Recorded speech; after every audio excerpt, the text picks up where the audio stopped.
Olá!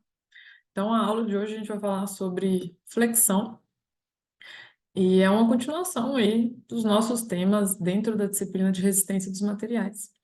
Lembrando que eu sou Maria Fernanda, professora do Instituto de Ciências Agrárias, atualmente, aqui da UFMG.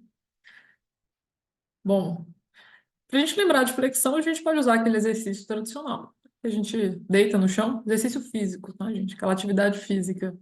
A gente deita no chão e flexiona os braços, subindo o corpo inteiro com a força dos braços. É uma flexão. O que que acontece? Eu flexiono os braços e me levanto do chão. Na flexão, eu continuo por aí. Eu tenho uma tendência de giro, né? Digamos.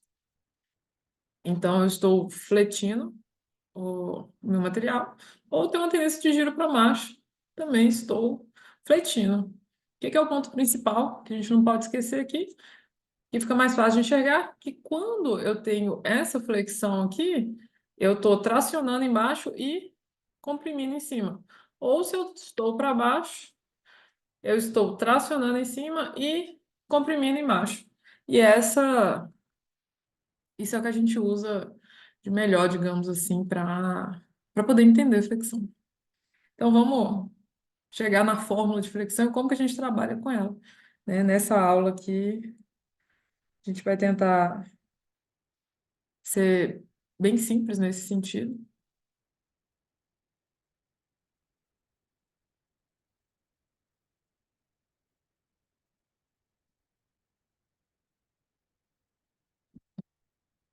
Então, a gente tem a nossa flexão. Então, o que que acontece, né, no meu caso aqui da minha flexão? Vamos colocar dois desenhos aqui, uma figura qualquer,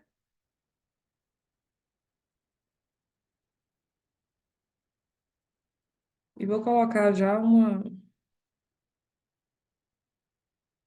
seção dessa figura aqui embaixo, para a gente conseguir enxergar e comparar ela melhor. Então, vamos traçar um eixo, puxar um eixo X aqui, um eixo Z aqui e um Y aqui, né? Então, aqui na minha seção, eu vou ter um Y e um X. E aí, no caso da flexão, eu tenho uma tendência de giro para algum canto. Se eu tenho uma tendência de giro, eu tenho um momento. E vai ser o meu momento fletor, né? A gente estuda os esforços, forças e momentos na disciplina de estática, ou dentro de equilíbrio de corpo rígido, de somatório de força, somatório de momentos. E aqui em resistência a gente já aplica eles, né? Então, vamos considerar que eu tenho um momento aqui, ó, né, que está tendendo a fazer o quê? Ele está tendendo a tracionar essa parte de baixo e comprimir a parte de cima. Reparem que tem uma descida aqui, né? Se o momento está tendendo lá para cima, então lá em cima eu estou comprimindo, embaixo eu estou tracionando. A gente pode ver o sentido do giro do momento mesmo e fazer essa analogia.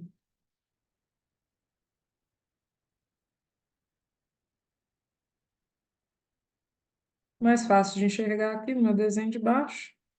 Então, considerando esse momento aqui, eu vou estar tracionando aqui embaixo e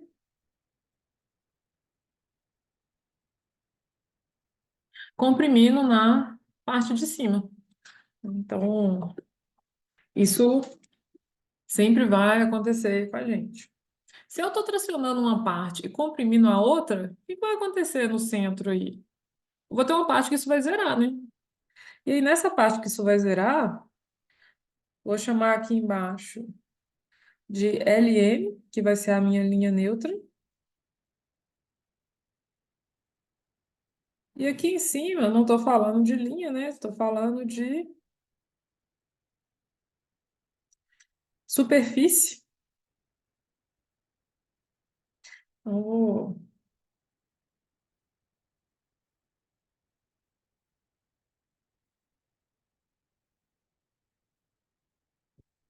colocar aqui a minha superfície neutra. Por que que ela é importante? Porque ela se torna, digamos, o meu zero, para quando eu quero trabalhar com a tensão de flexão. Por que que é o zero? Porque é onde não tem tração nem compressão.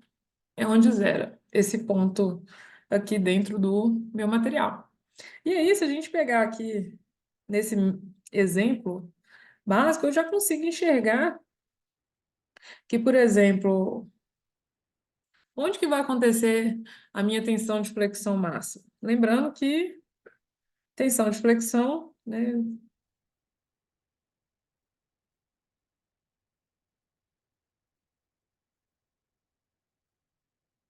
Tensão de flexão é uma tensão normal e a gente representa pelo sigma. Minha letra grega, sigma. Chama sigma. Então, aqui na superfície, eu vou ter quem? O meu sigma máximo. E como que eu vou ter referência aí de chegar no meu sigma máximo? Eu vou partir da minha linha neutra. Então, aqui na minha linha neutra, vou colocar aqui como chamar de C, a distância da minha linha neutra até a ponta da superfície, que é onde acaba a minha seção transversal. E aí, como que eu vou calcular essa tensão de flexão? A minha tensão de flexão máxima, aqui no caso, ela vai ser igual a M, é o meu momento que está aqui, vezes C sobre I. Isso me lembra alguma coisa? Se a gente lembrar lá a minha tensão de cisalhamento por torção, era o quê? T do torque vezes R sobre J. Só que J era o meu momento de inércia polar. O meu I aqui é o meu momento de inércia, né? Ele é uma propriedade geométrica da minha seção transversal. E a gente vai ver isso em outra aula, né? Aqui a gente vai focar só na aplicação da minha tensão por flexão. Então, o meu M é o meu momento fletor. E esse momento fletor aqui é o esforço. Assim como a gente tem força, né, essa força lá que vai me gerar a tensão normal, força de tração, força de compressão, é, eu vou ter a força cortante, que vai me gerar uma tensão de cisalhamento. Mas eu também tenho os momentos, eu tenho o torque. Então, esse momento fletor é um esforço, que a gente estuda lá dentro de estática. A gente vê também em outra aula aqui, como que a gente consegue trabalhar melhor com ele para chegar no valor dele. E lembrando que o momento fletor, ele tem unidade Newton vezes metro. Eu tenho o meu C, que a gente vai chamar aqui de distância da linha neutra até, até o ponto mais afastado, até a superfície.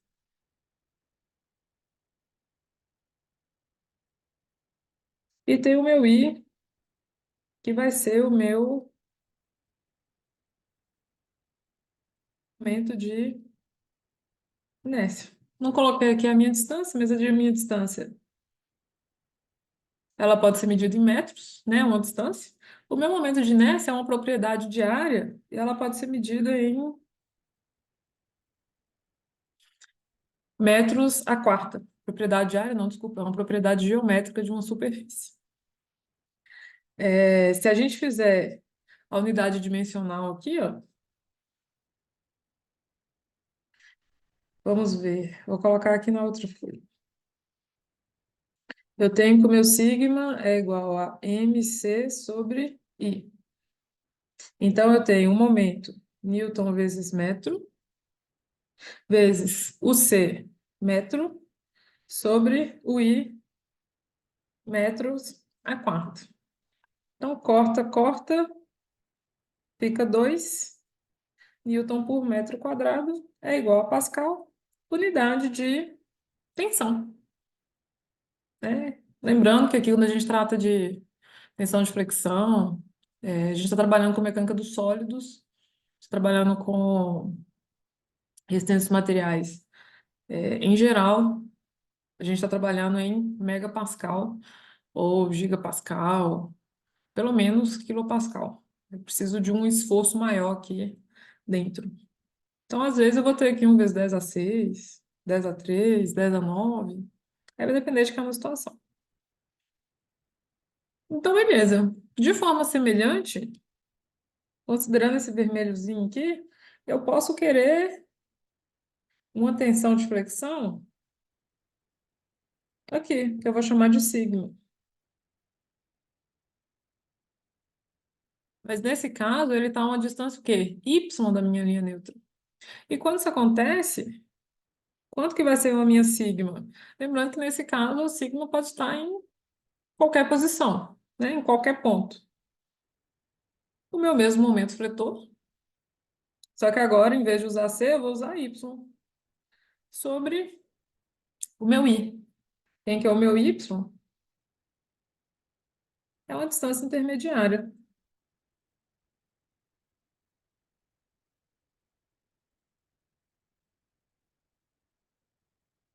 É uma distância intermediária aqui dentro da minha situação. E aí eu tenho a minha tensão de flexão. Ponto importante aqui, vou usar outra cor. A gente usa bastante, vou até usar aqui daqui a pouco, no meu exemplo.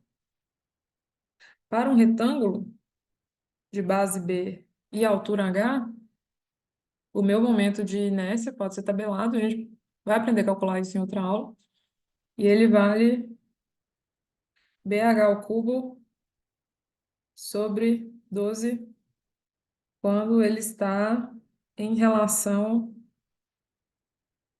a esse eixo X aqui, que divide o meu retângulo em duas alturas iguais. Então, a informação importante que a gente já tem aqui, que eu vou te entregar antes da gente trabalhar com o momento de inércia, é que ele depende do eixo. O que é o momento de inércia? É uma tendência de giro da minha superfície, né? Uma superfície que ela é retangular, né? Ela, passando aqui, ela pode ter uma tendência de giro de uma forma, ou daqui ela tem outra tendência de giro. Se eu pegar aqui, ela tem outra tendência de giro. Então, a gente usa essa referência aqui para momento de inércia. Então, lá em torção, a gente trabalha com seções circulares e tem o momento polar de inércia. E aqui, a gente trabalha com seções de qualquer tipo, né? O momento fletor pode ser aplicado aí em vigas ou em estruturas com qualquer seção transversal. E aí, coloquei a do retângulo aqui, que é porque a gente vai usar no nosso exemplo logo mais. Nesse caso aqui, hoje, eu vou trabalhar o exemplo dentro dessa aula mesmo. Vamos lá. Então, um exemplozinho aqui de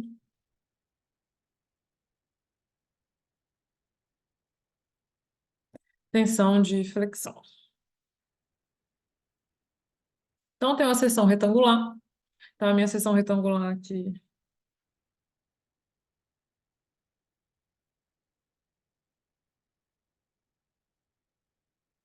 ela mede 60 milímetros.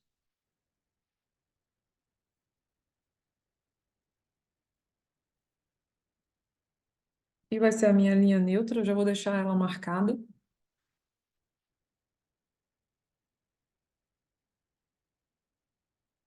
Lembrando que a minha linha neutra, né, ela vai passar, ela vai acabar passando, a gente vê isso quando a gente está vendo o momento de inércia melhor, pelo centroide da minha figura. A gente vê centroide lá, ou dentro de estática, ou dentro da própria resistência dos materiais, vai depender do local.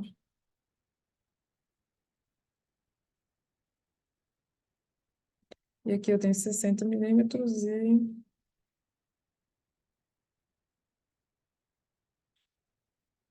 60 milímetros. Eu tenho uma viga, né? Seção transversal retangular. Eu quero saber qual que é o momento que eu vou aplicar para ter uma distribuição de tensão. Vou colocar a distribuição aqui.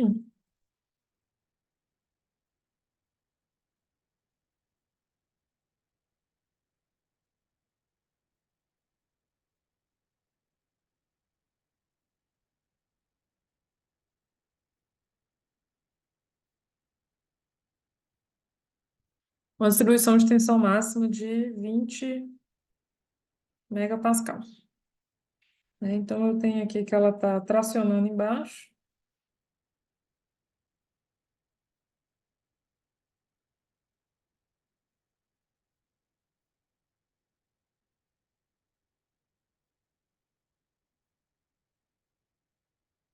E comprimindo aqui em cima.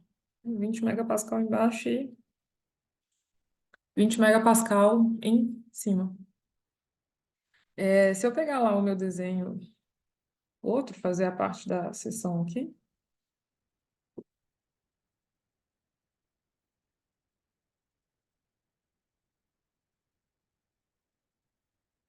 meu eixo X está vindo aqui no centro, né? Tem a minha linha neutra que eu já deixei marcado aqui. Opa, deixa eu... E aí eu tenho o meu perfil aqui de tensão máxima igual a 20 megapascal. E não coloquei aqui ainda, vou colocar aqui do ladinho. A resposta desse momento aqui é de 2,88 quilonewtons metro. Tentar chegar aí nesse valor. Né? Então, no meu desenhozinho, eu vou ter. Opa, vou colocar de verde. Vou colocar de roxo. Então, aqui eu tenho 20 megapascal.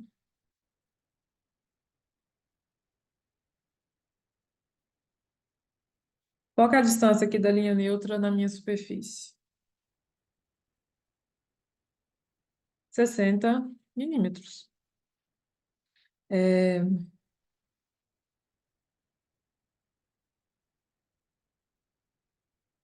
Coloquei a fórmula aqui atrás, né, da minha seção transversal, BH ao cubo sobre 12. Então, a minha fórmula é sigma máximo igual a mc sobre I. O valor do meu C eu tenho, o I eu consigo calcular. Então, qual que é a situação do meu I aqui? Né?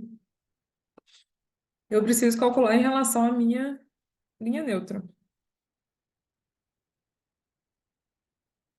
Então, eu tenho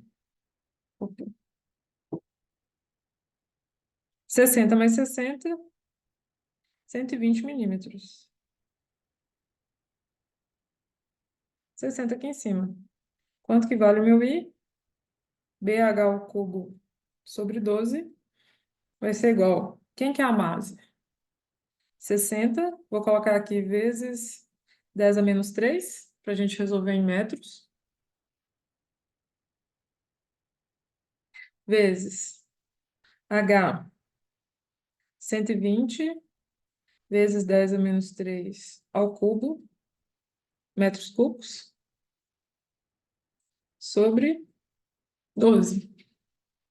Então, aqui para facilitar o meu cálculo, eu vou puxar minha calculadorazinha aqui.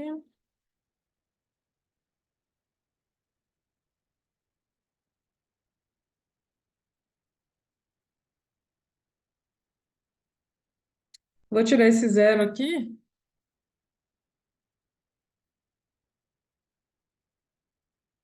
Esse 10 aqui, com esse 10 a menos 3 fica 10 vezes 10 a menos 3 10 a menos 2. Esse 10 aqui, vezes 10 a menos 3 fica também 10 a menos 2. Então, vai ficar 6 vezes 10 a menos 2 vezes o 12 ao cubo, né? Aqui, depois estou fazendo o quê? Vou pegar em amarelo aqui mesmo. O 12 ao cubo e vai ser o menos 2 ao cubo. 12 ao cubo vezes 10 a menos 2 ao cubo. Menos 2 vezes 3, 10 a menos 6. Metro ao cubo, metro vezes metro ao cubo, já dá sobre metro ao quarto aqui. e sobre 12. Ainda posso cortar isso aqui, né? Olha que maravilha. O 12 aqui, posso cortar aqui, vai ficar 2. Então, isso aqui vai sobrar o quê? 6 vezes 12 vezes 12, isso é igual a 864. 10 a menos 2 vezes 10 a menos 6, conserva a base, menos 2 com menos 6, 10 a menos 8 metros a quarto. Beleza. Então, o meu I foi igual a 864 vezes 10 a menos 8 metros a quarto. O meu C vale 60 milímetros.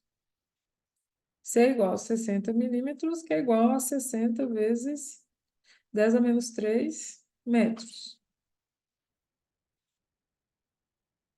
O meu sigma vale 20 megapascal. 20 megapascal, que é igual a 20 vezes 10 a sexta pascal, que é igual a 20 vezes 10 a sexta newton por metro quadrado. Então, paralelo a isso aqui, né, o meu sigma vai ser igual a mc sobre I. Eu quero o meu momento. Então, momento é igual a sigma vezes I sobre C. Então, momento sigma, 20 vezes 10 a sexta newton por metro ao quadrado.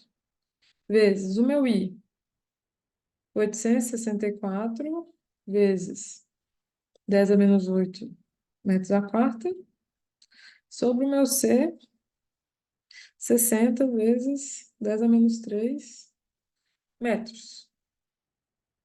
Então, vamos lá. Para não perder aqui, ó, o meu I tá aqui, o meu sigma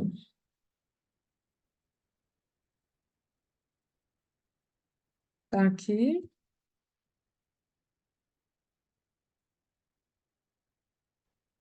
e o meu C tá aqui. Para simplificar, olha lá, metro quadrado, corta aqui, vai sobrar 2 aqui, com metro aqui vai sobrar só metro. Então, já vai sobrar newton metro. 10 a 6 com 10 a menos 8 vai ficar 10 a sexta, corta aqui, vai ficar menos 2 aqui. 6 com menos 8, menos 2. 10 a menos 2 com 10 a menos 3 vai cortar aqui e vai sobrar menos, menos 1 aqui. Menos 1 com o zero do 60 vai cortar com esse zero aqui. Já ficou até mais fácil a conta. Então, o que é que sobrou? Sobrou nada. Então, vamos fazer uma conta aqui. Sobrou 20 vezes 864 dividido por 6, que deu 2.880 newton-metro. Como 2.880 é mesma coisa de 2,88 kN-metro, que é a minha resposta aqui. Deu para pegar a ideia aí da tensão por flexão? Então, esse é o exemplo mais básico, mais clássico que a gente tem em flexão, para a gente poder entender e trabalhar esses outros conceitos aí em outras aulas. Combinado?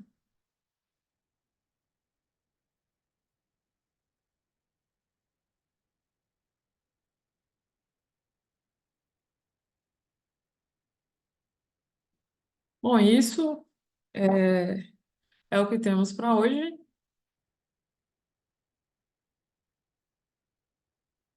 Espero que vocês tenham gostado e nos vemos outro dia. Tchau, tchau.